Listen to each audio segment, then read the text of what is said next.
stupid ass binder. Oh and my she's God, like, I'm like, bitch, that have shit is you, empty. did you?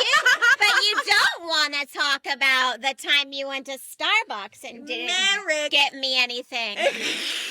What's what she doesn't want to talk about. Like, it's like, it was just like the dumbest shit, like the dumbest redirection. Like, people were laughing. And I'm literally like, People were, laughing at her. I did fucking like debates in high school and college. Frederick Douglass debates. This woman is a fucking lawyer. I'm like, I would have come better prepared with at least some fucking reasonable bullshit to say back. I would have killed that performance. Yeah.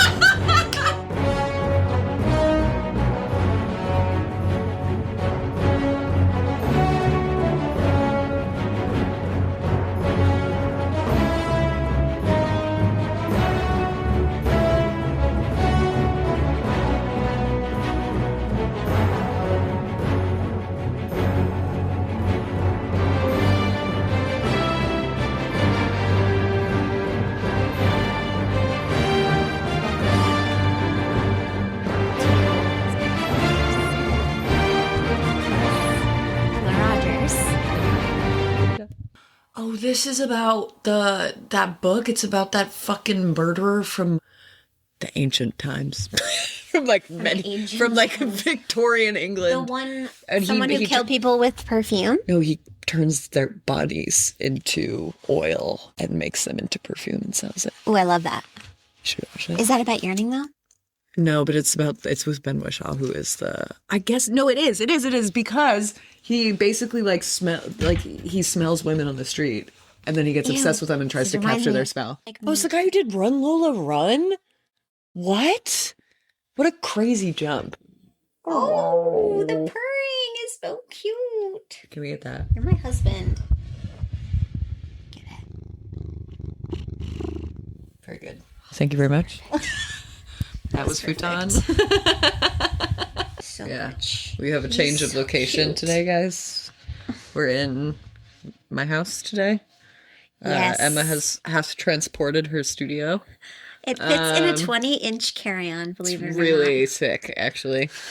Very impressive stuff. Yes, we're in Claire's beautiful home, and she has thrice kittens. Thrice, not once, not twice, but thrice cats. We are with the man himself. We are with Russell, aka Futon, the famous gray cat who loves making out. Has that little purr that you just got, and a whisper. The tiniest little chin and the stinkiest little breath. He has to do both cheeks, so he's Italian in that way.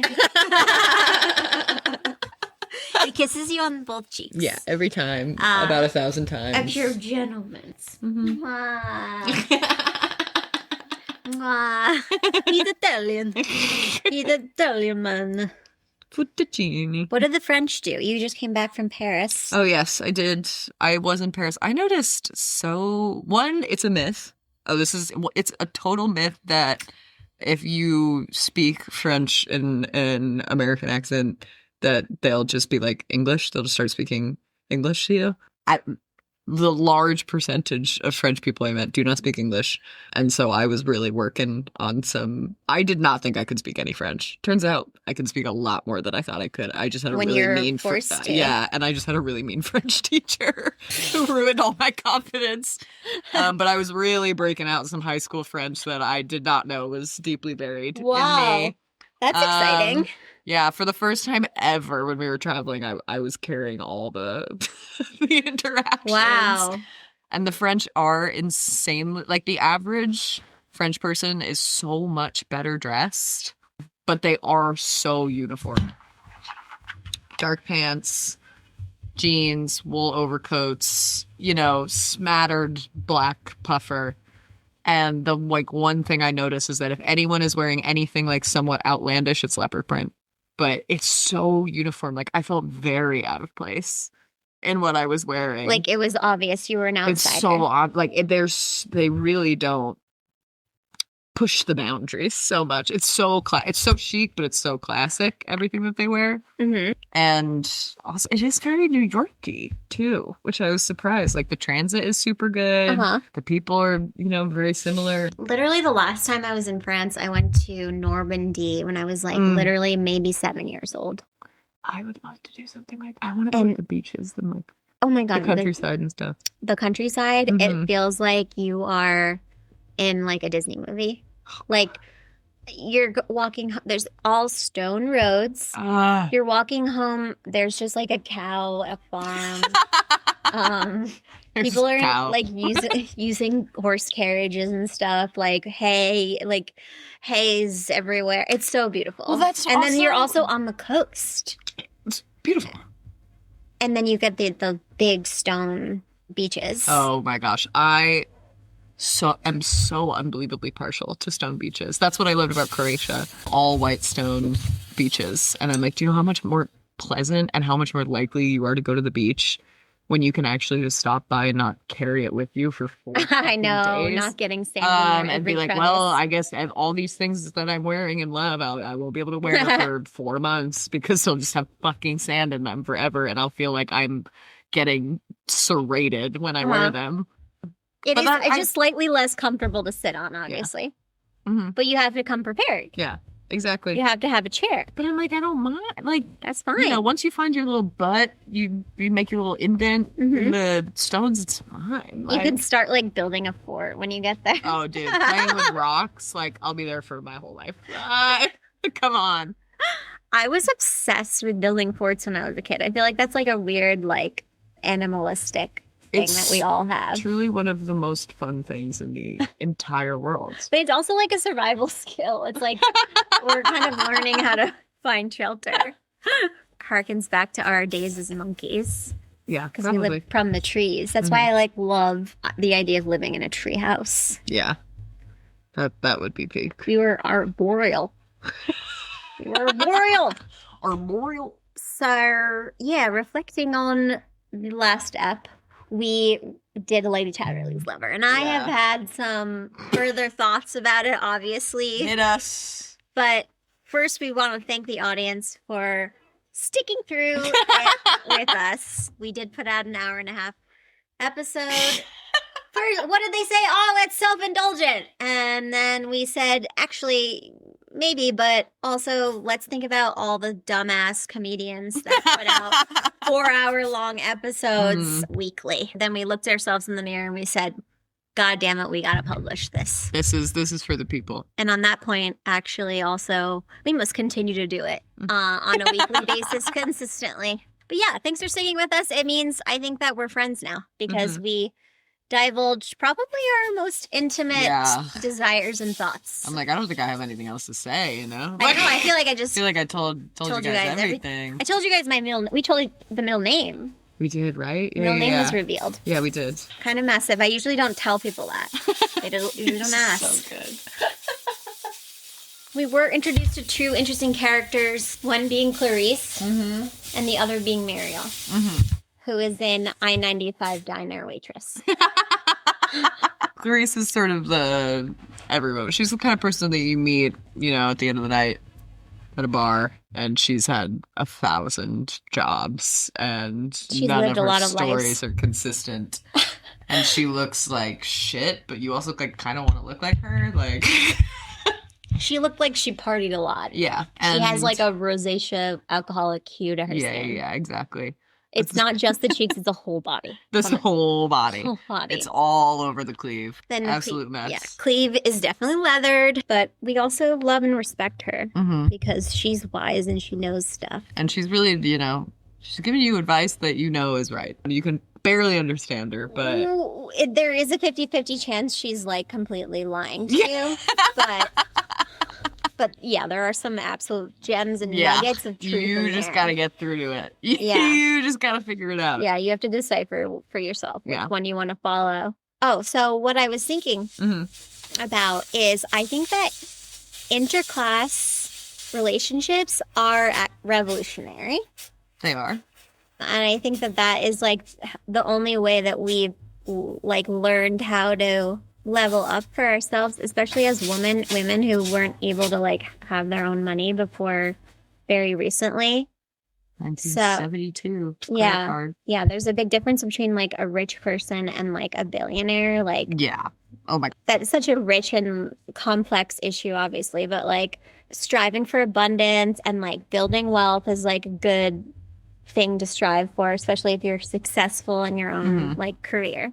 Class isn't like equivalent to your like ethics. Like you can evolve your like morality and it's just like a standard or position in society. So just wanted to, because I feel like that was also a bigger message in this movie is like the beauty of what people can really teach you in interclass relationships and like how much they both benefited from that so much. And also, like, it's like the opposite of, like, the woman is the rich one and the man is the working class person. I mean, like, dude, it's stupid. I'm like, when you break down the numbers of what it would actually cost these people, and, like, yes, is it a lot of money? But it is not even... They're not going to notice it. Not even a singular % of their wealth. You know, like, where I personally get taxed a third of my paycheck... Yeah, no, it's so stupid. And I get, what, $500 to $700 at the end of the year when they take, more than that every 2 weeks. It's, when you think about it on that, like, macro level, like, what are you really gaining from this? Your legend, or your future kids might not be allowed to live because you ended the planet from your infinite thirst and greed. But it's just this thing that's like, no, I protect my people and everything will be fine for me always. Yeah, like, this and individualistic, I actually don't care about selfish, narcissistic, ever at all. Like, we've talked about this before, but it's bullshit. Like, you know, capitalism just means that you spend your entire life trying to buy back the village and having to buy help for things that used to just be given to you community, from mutual community care. And given from the goodness of people's hearts, and then these horrible, terrible monsters who literally don't deserve to ever feel the sunshine on their face spend their entire life capitalizing on that so that people who need benefits and want to have a family and want to have a home for just basic pleasures of having a garden and seeing a child grow up can't do it because they can't afford the fucking costs that they're putting on all of this. You have to take most of the earnings from the group labor that you're all doing. It's so fucked. Yeah, I think it's just a very lonely place to sit in society It's embarrassing. Because you are just depriving yourself of the source of joy. Yeah, which is human connection. Yep. Yeah. You can't give experience. Back to you your don't community. Experience anything if you own a fucking yacht. You literally don't experience anything if all the people surrounding you are people that you pay to be there. It's fucking miserable. It's so sad. I actually feel bad for them. I almost feel bad for them, but then I also am just like, no, you're the problem.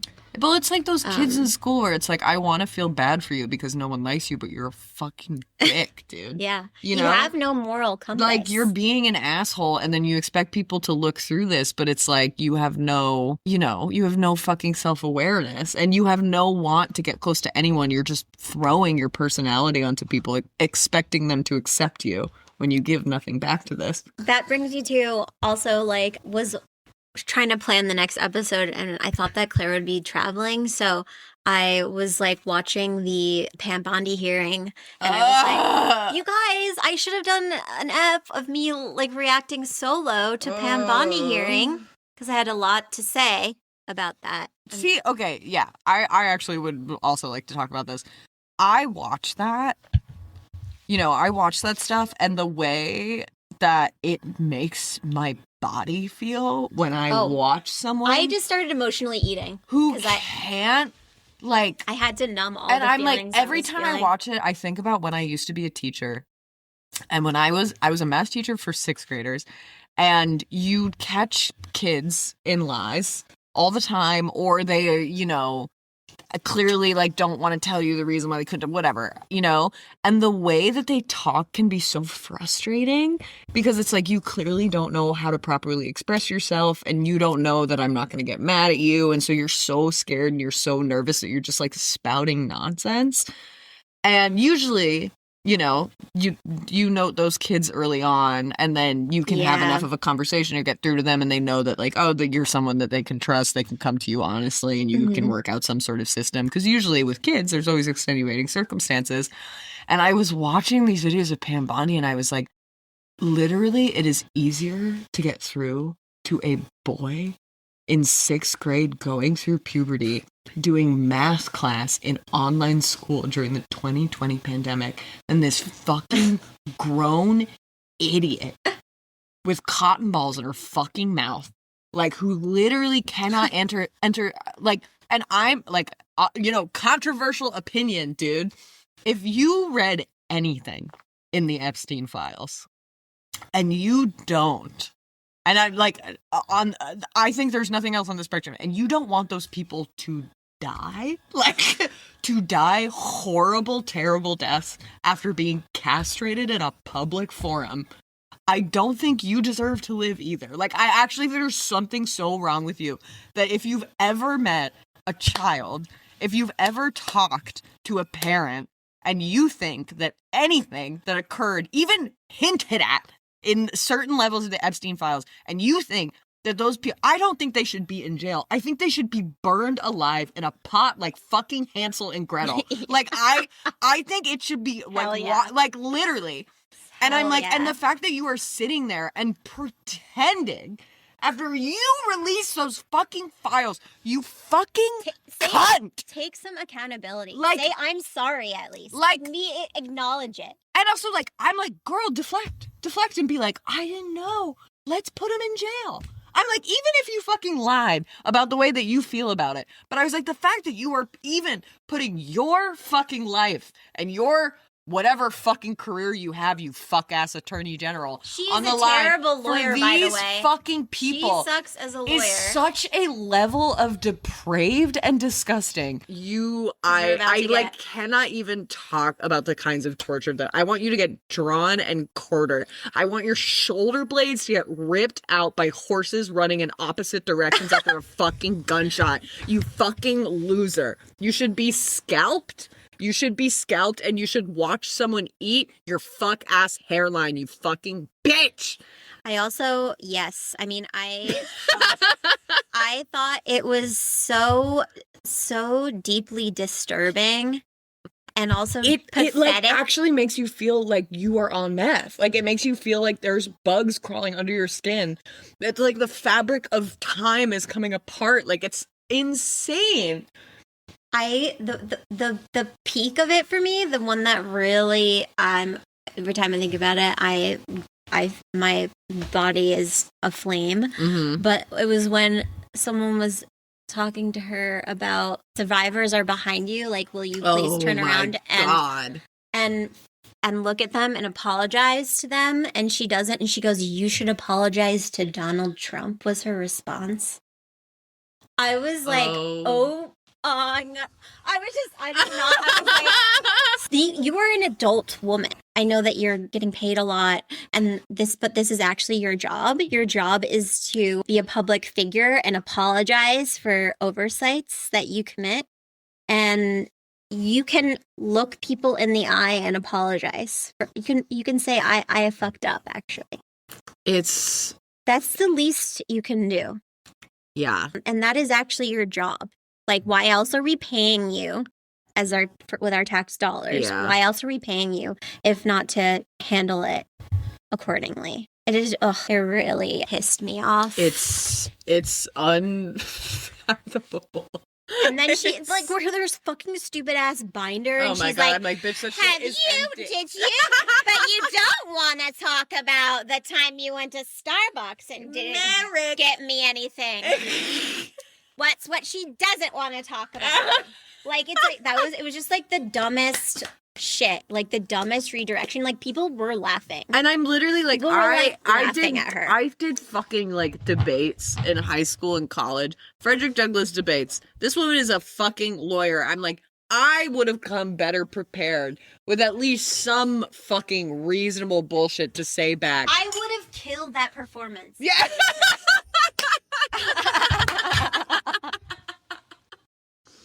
Like, I was like, you literally... That is what I said. That's you also couldn't what I think put of in my notes. anything, bitch. That's you also literally what I couldn't read. think of I find it offensive that she couldn't find she couldn't Single memorize rebuttal. a good enough rebuttal or script for Anything. herself. She And had you to have a fucking binder open book and test, read it. bro.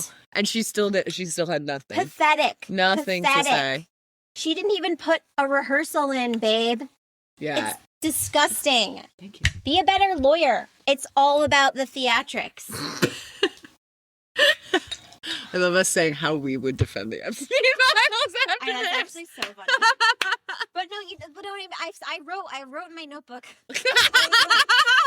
I was like, I find it offensive that these people can't even muster up memorizing a tight 5. Mm-hmm. And I do that all the time. Literally. And I don't get paid. I usually do not get paid to do it.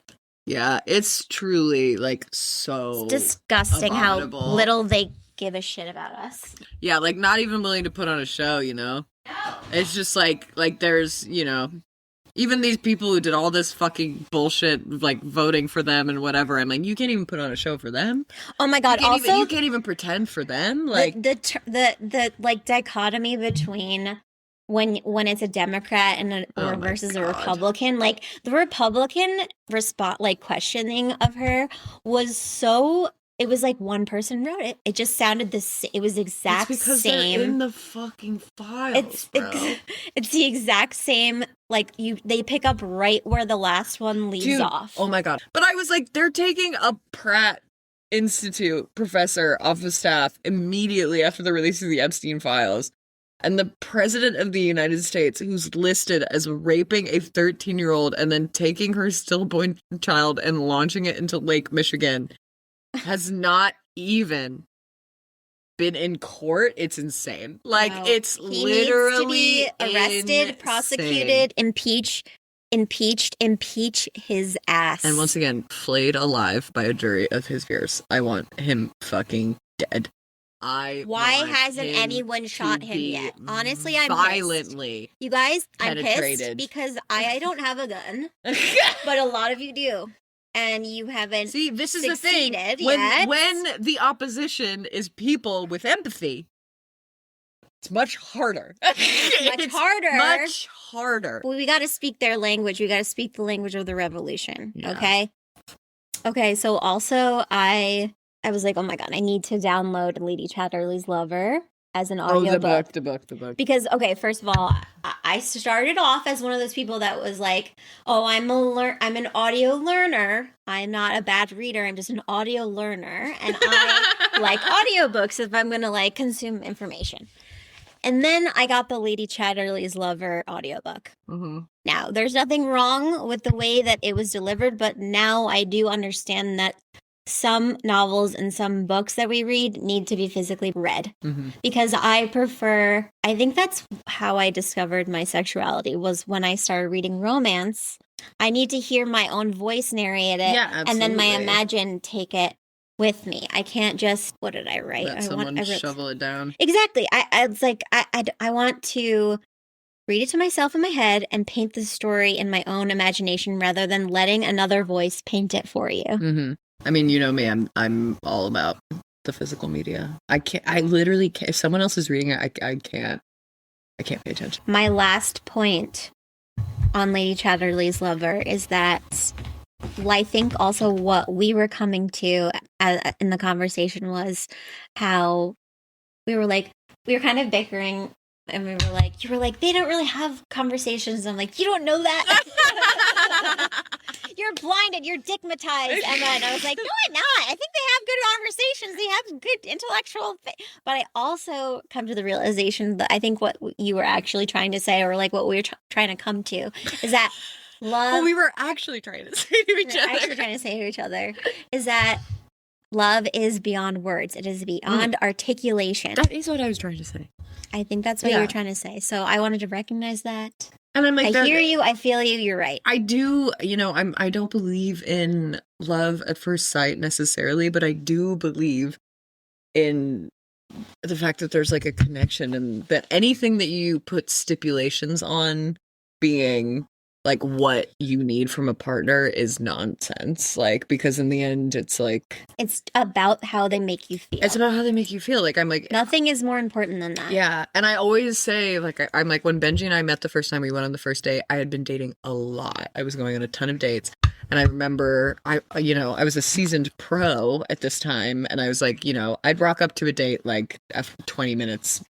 Yeah, after we had said it, you were a real psychopath. When you tell me about your dating, like, and once again, if any like of those mentality. people are listening, I'm just going to preemptively apologize for my behavior. But I was young and dumped and single for the first time, and yeah. And, and a fucking honestly, teacher, anything you do in your 20s doesn't matter. Yeah, and I was like, doesn't count. I was 21, so doesn't count. No, I wasn't even a child. I wasn't even a person. Your frontal lobe wasn't yet. Yeah, developed. and most of you guys were like 27, so think about that. Yep.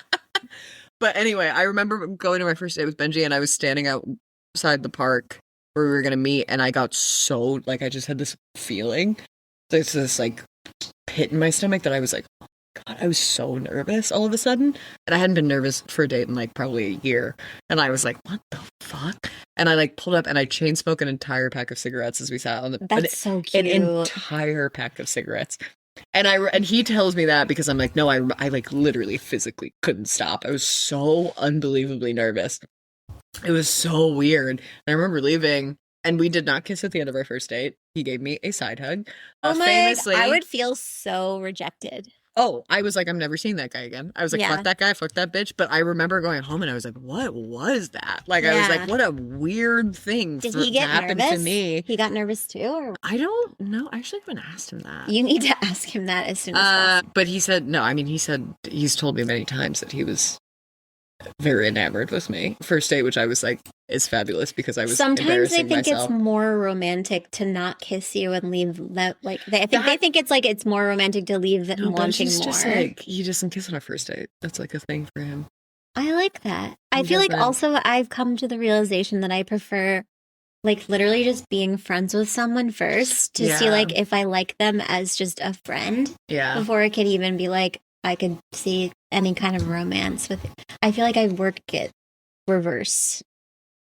So I feel like the first date of no kissing is very on that. I mean, it's like a lot more intentional and like it's like I want to. And it was still like a good. We went to like 3 locations. We had a great time. But I remember he didn't kiss me, and I was like, "Fuck!" I was like, "What?" Did he hug you? He just did a side hug. Side hug is like gold. No, I was like, oh God. Couldn't even do a frontal hug? Yeah. The fuck? I don't know. That would fuck honestly, with my head.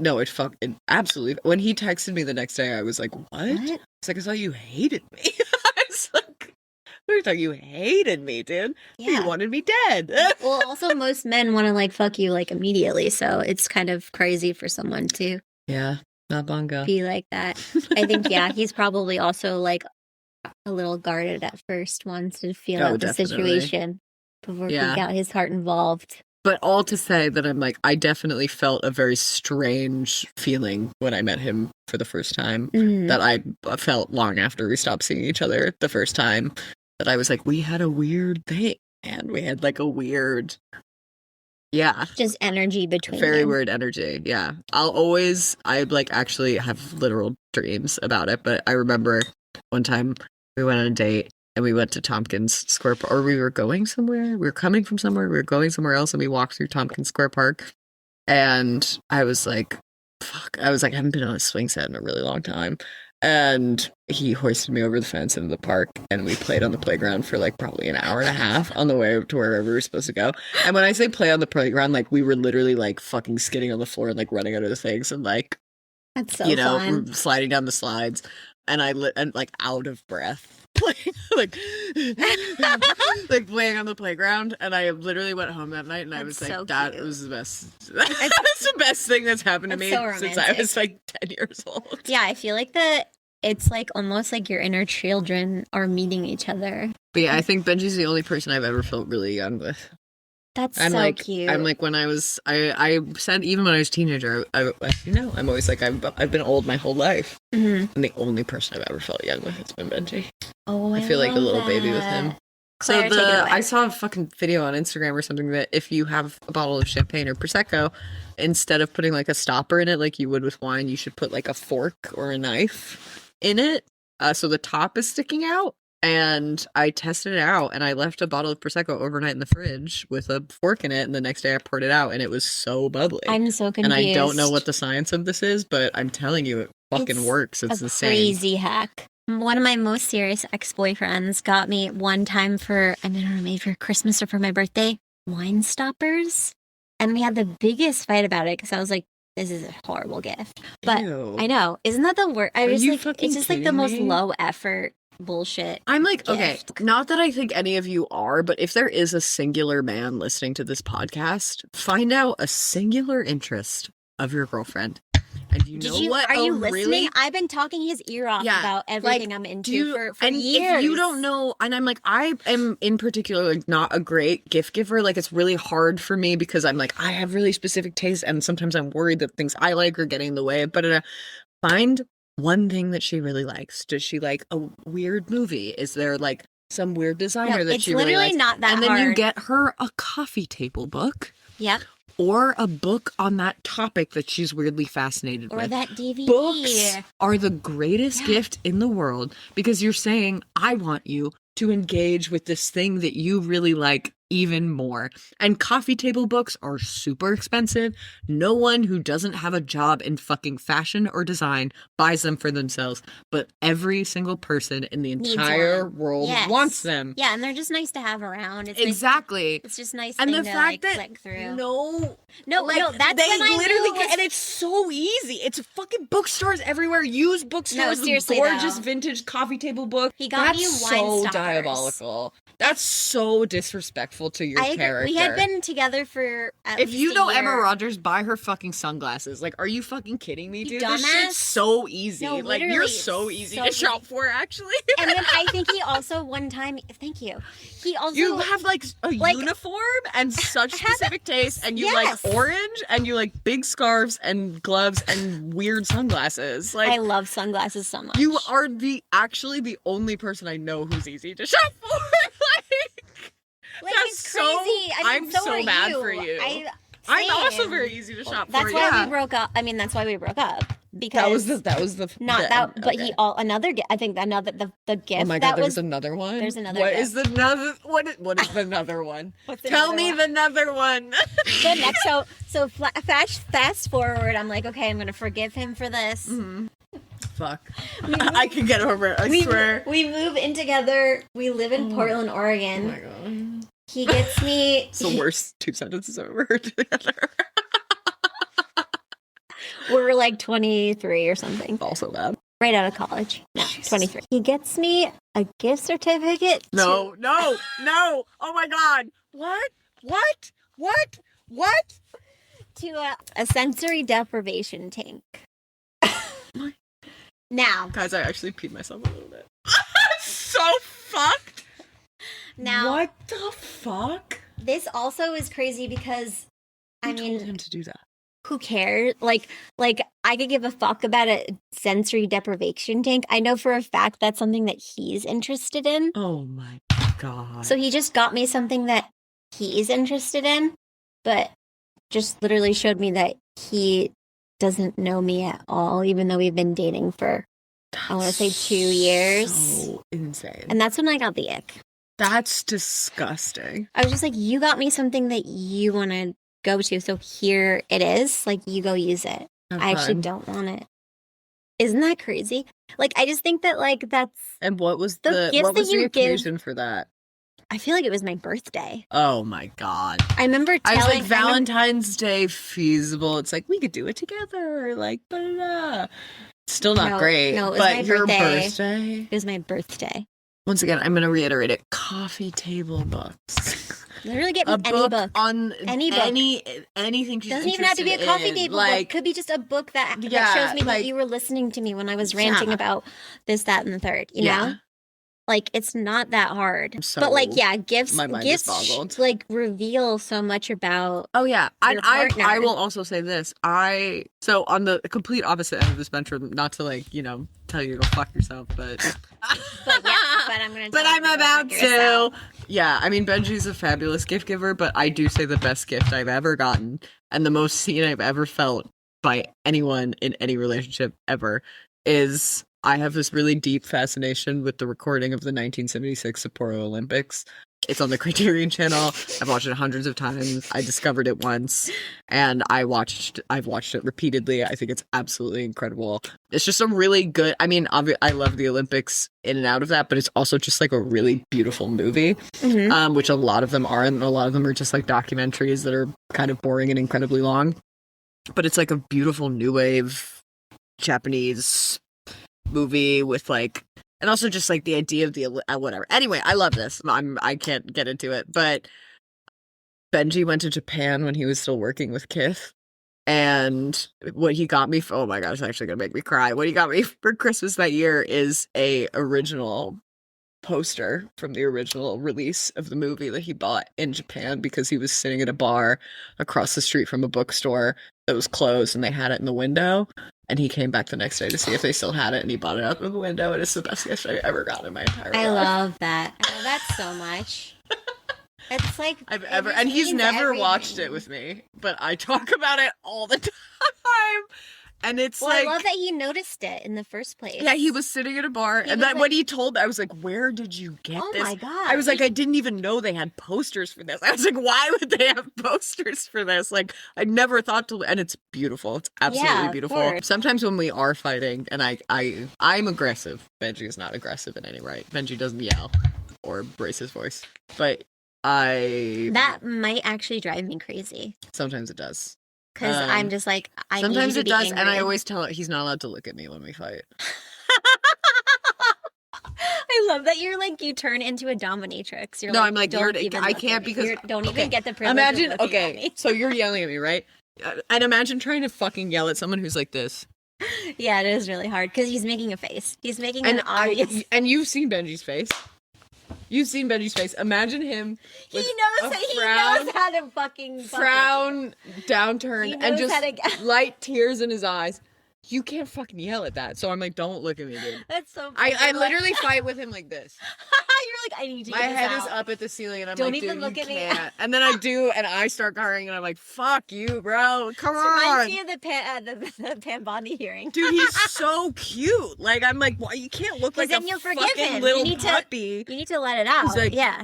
You can't let it out on something like that. Yeah. I'm like, dude, I literally only know of one time that you have fought. I mean, we've bickered, but we've had one big fight, and I hated it.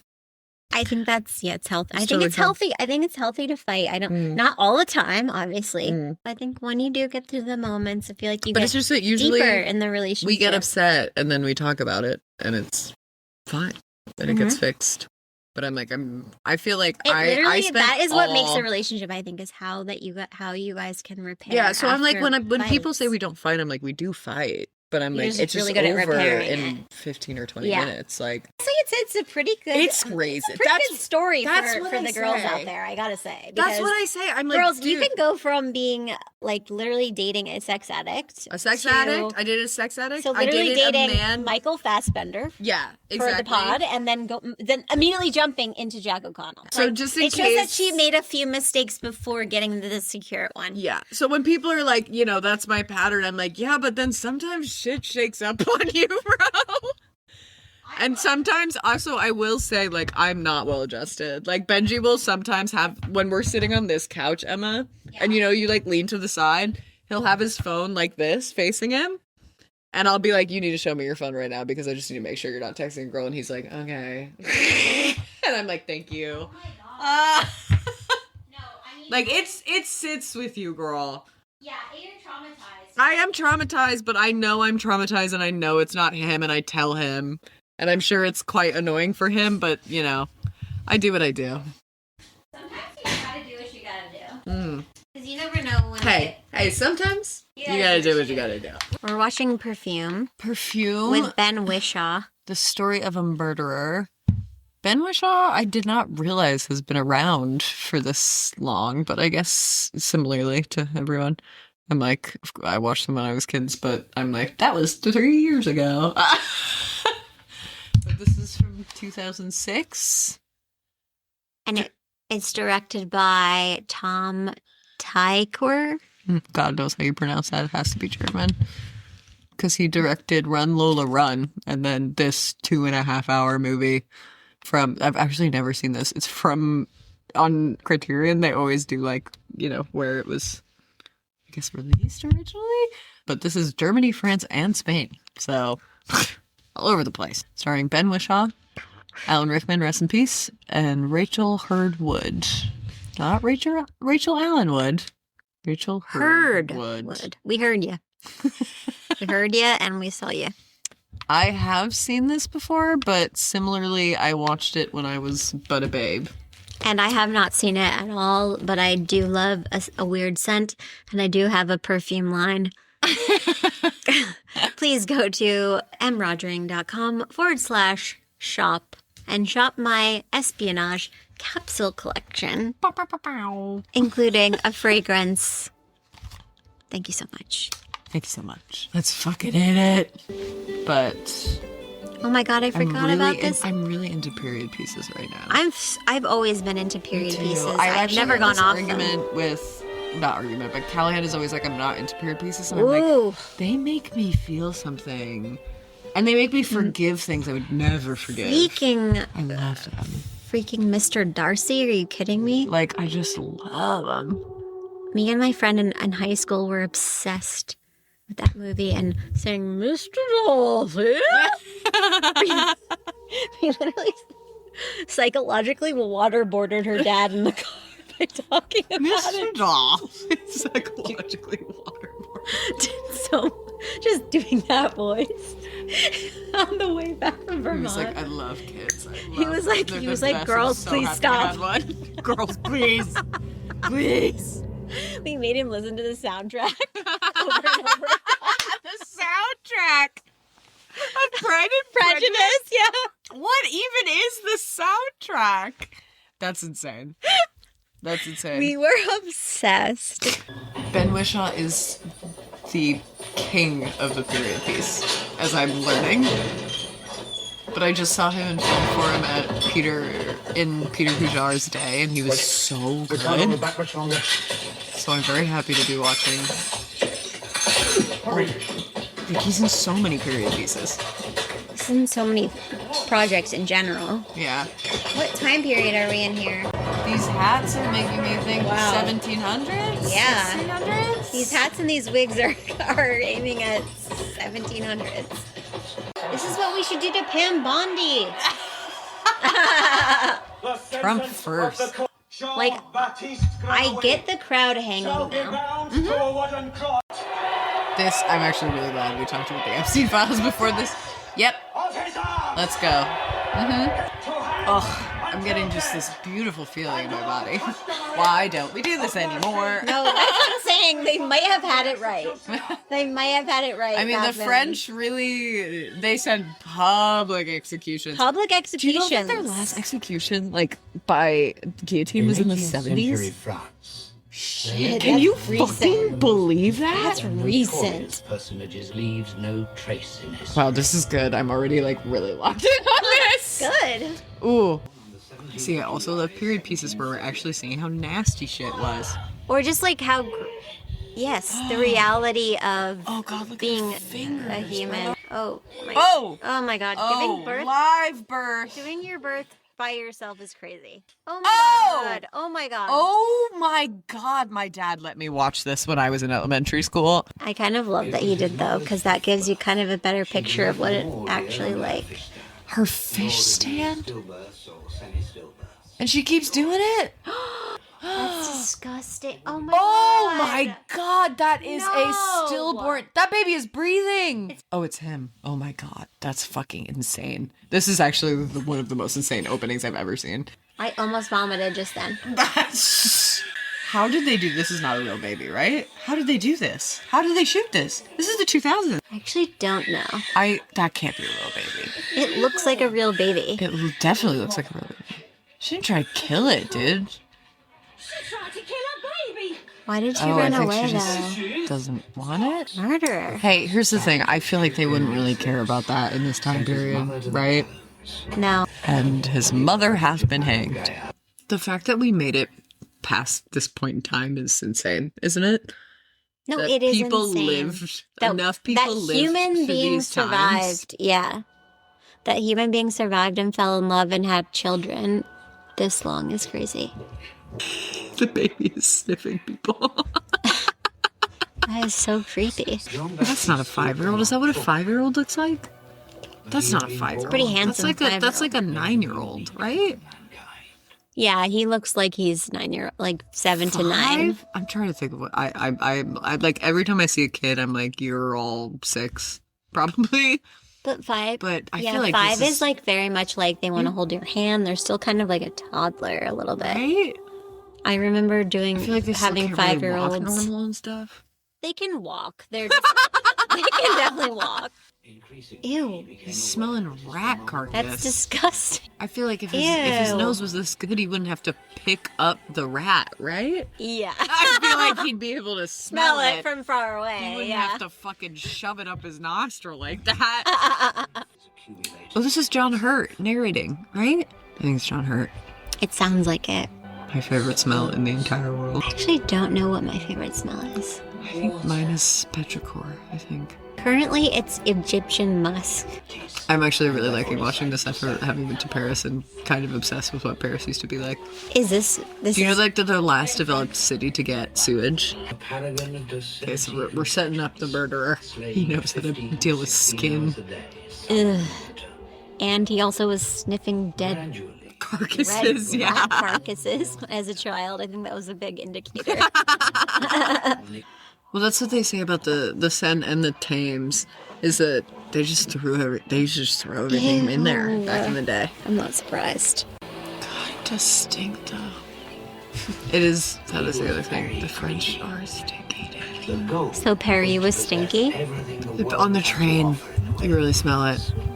Ew. You're like, damn, the BO.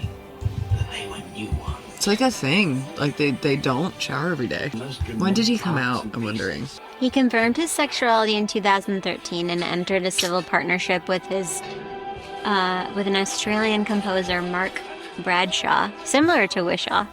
Yeah, right. Yeah. What was that film that was about like a bunch of women just talking? It's like called like Women Talking or something. But yeah, it's called it's called Women Talking. He's in it, but his character doesn't really have sexuality, but it's a period piece and he thrives in it, and he's just like a guy in a barn who's got He's like a so lot of good in a period piece. Like a lot of he's dirt on built his for it. face. And as someone who's also like he's so handsome. traditionally handsome, he still really works at a period piece. This is the great cross section of No, what everybody for wants. sure. Is that he could be in like a weird Renaissance painting, but he also is very handsome. Very handsome. It's just kind of a hilarious premise of like a guy that just loves. He just loves loves stuff. There's a stinky little Yeah, and scent. he's just like outside of a Just- window, like there's all these rich people inside. And he's like, sniffing. "What are all those scents in there? he's What just you like got in there? I he's bet just- it's it's just crazy." actually very horny and very yearning. Yeah, very yearning. Very yearning. What is more yearning than a sniff?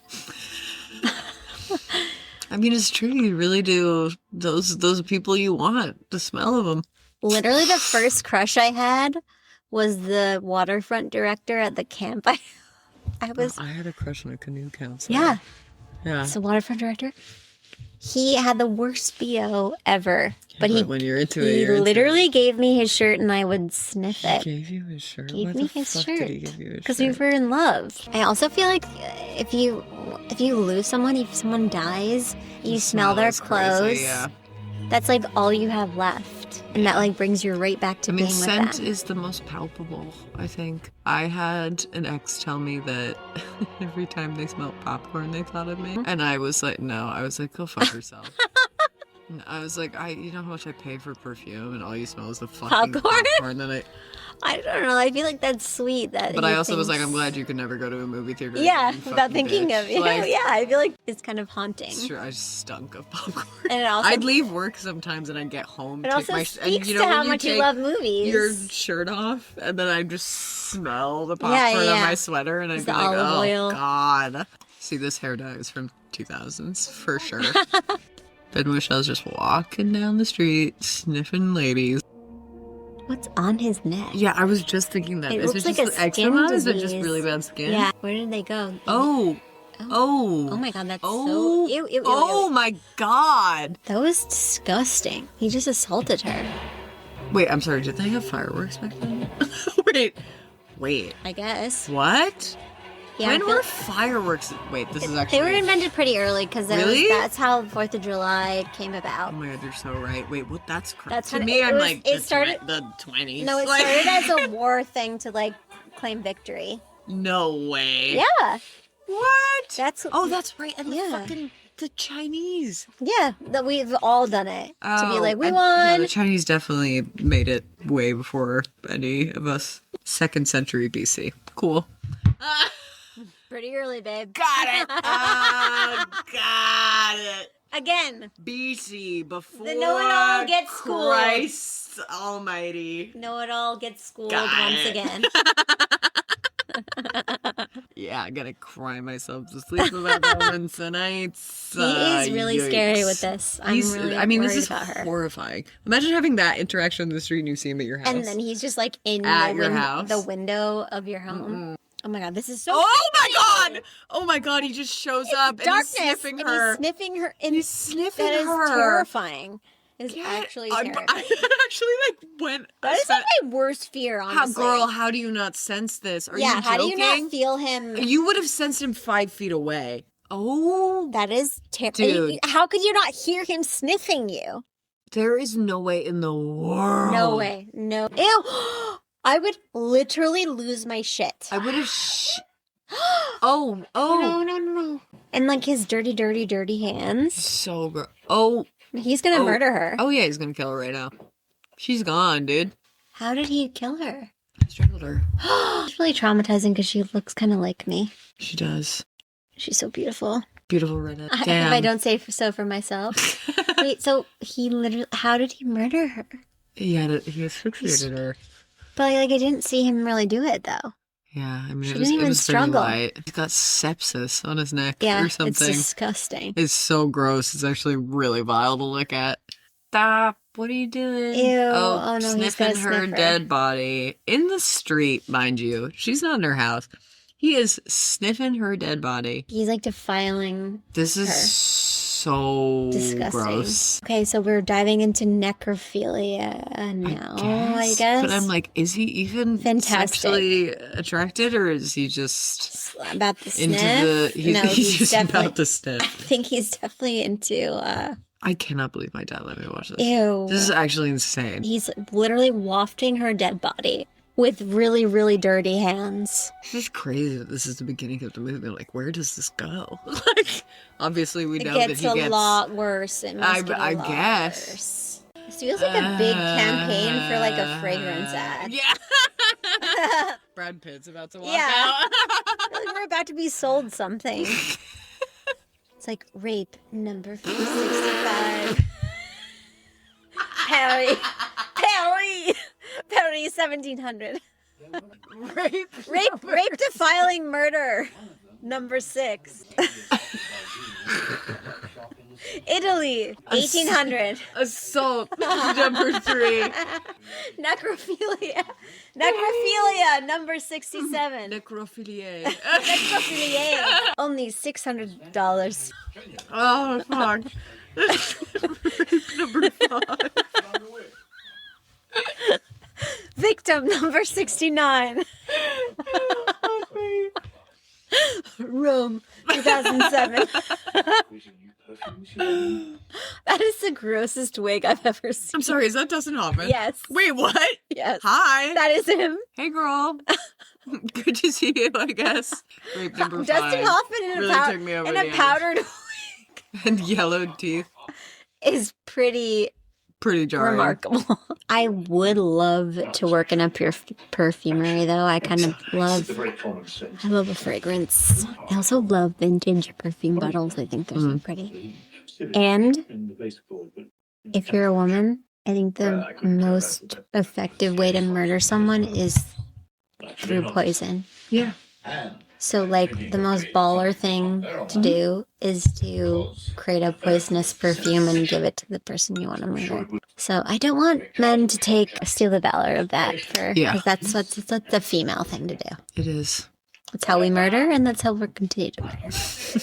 Poison.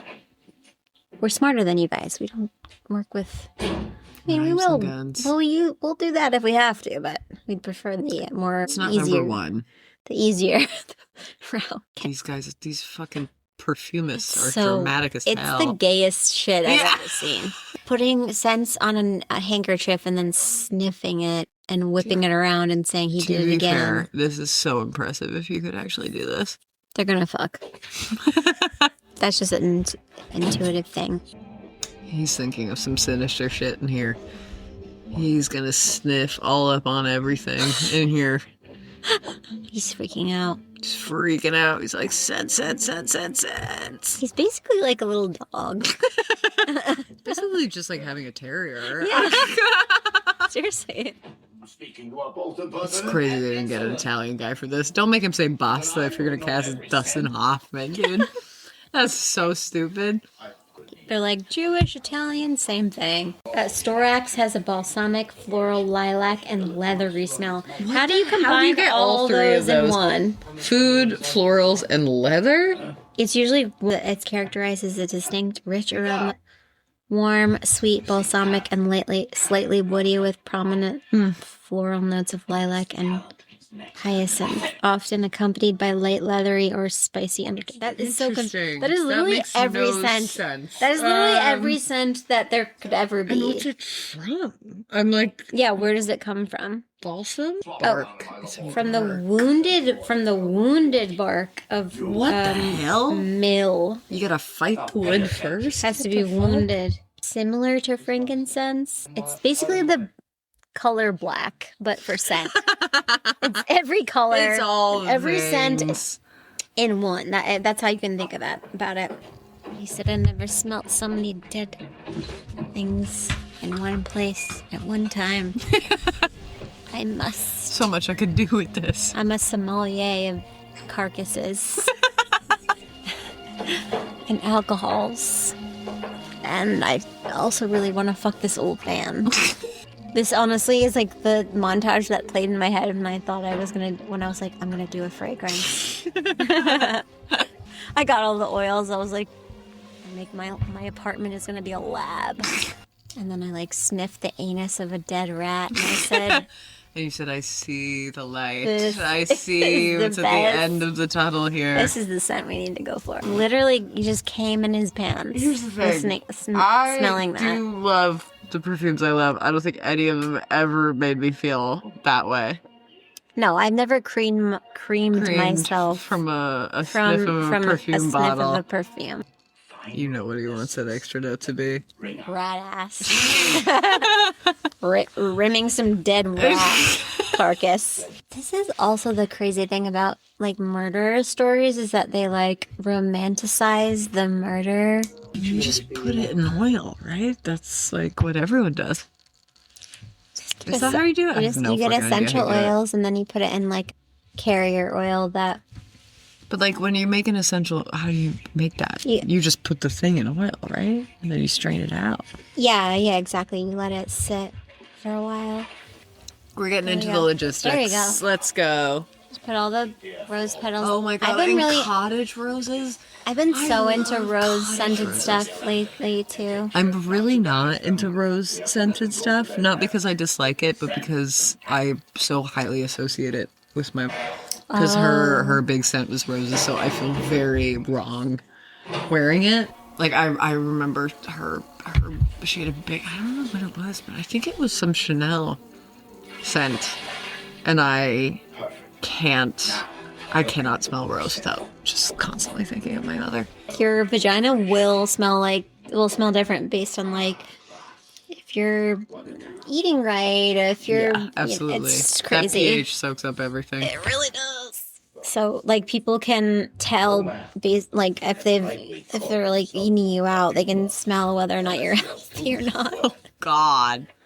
They might not register it, but they might register it unconsciously. Based on what most of their balls smell like, I think we're okay. Oh, I mean, it'll always smell better than their balls.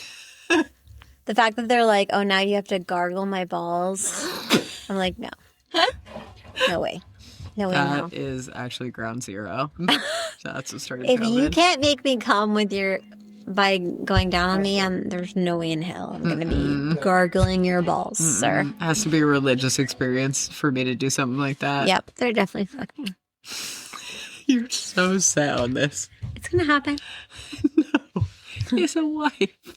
No, what's happening? Do you feel sexual tension between these two characters? I do. I think Ben is going to die, and then Dustin is going to fuck him in the ass. In his coffin at his wedding. I think that's how it's going to happen. Because in these days, they couldn't act on their desires, but I can feel it. Yeah, I feel like he'd be super fucking stinky, actually. Yeah, I feel like he's kind of going to be the main... nasty. I feel like he'd be the main scent that we'd all smell. Yeah. We're seeing him bathe in a waterfall. Trying to get... Oh. Trying to suck his own dick. Yeah, trying to procure his own scent. He has Come on. You're telling me this man was born in a fish market and he lives in 1700s Paris and he doesn't no smell at all? No, he has... Come on, He's got B.O. reeking off of him. he would smell so nonstop. vile. Especially so if you have that nasty. that much fucking beard. Yeah, absolutely disgusting. It will He'd be hard to come within 5 feet of. Then he smells like shit. Absolute shit. Look at him. He's got black fingernails. Of course he smells like shit. I worked in a place called the Herb Shop and it was run by this acupuncturist and herbologist. Mm-hmm. And we learned about herbal medicine and we're just jarring herbs all day long. That's so much fun. It was really cool. But I was high afterwards. That's how good it was because I was just breathing in all the herbs. This is like a horror movie. It's a horror movie, advertised as Oscar bait. Yeah, exactly. It's literally fusing a human body. Oh, shit, bro. He didn't even smell her first. Also, how many people work here? I think it's just him. Alan Rickman. They're like, yes. Yeah, they're like, exactly, dude. That's just numbers. See, That's how this goes. We need more women to be murdered before we do anything. Ugh. The visuals are just absolutely horrific. Oh, He's just snatching women off the street. Great. In the lavender field. Bro, once again, why? You are not getting any scent from that woman. It's going to be a Chanel commercial at the end of this. And I'm like, I know that there were no forensics at this time, but you're telling me they didn't see this naked random body in the middle of the street covered in animal fat, often used to derive scents for perfumes, and nobody thought to talk to a single perfumist. That's insane. What could it be? Do you think anybody should look into the massive amounts of animal fat sitting in the lawn? No, it's probably all a coincidence. You're right. It's England! Oh, that's just how they found another body. Okay, you're telling me he's leaving them in driftwood in the middle of the fucking forum in France? Get out of here, bro. This man is a demon and I guess also the devil because he can disappear and reappear with an entire naked, shaved body. You fucking weirdos. Yeah, perfectly shaved body. Also, why did none of these women have bush? There's no way that You're telling me there's no bush in 1700s France? There's no way that there's not a ton of bush. You'd literally be fighting your way through bush. As he drops tiny rat poops into every carrying oil he has. I don't think you understand this man's priorities. And it's sniffing and licking. That's what he's into.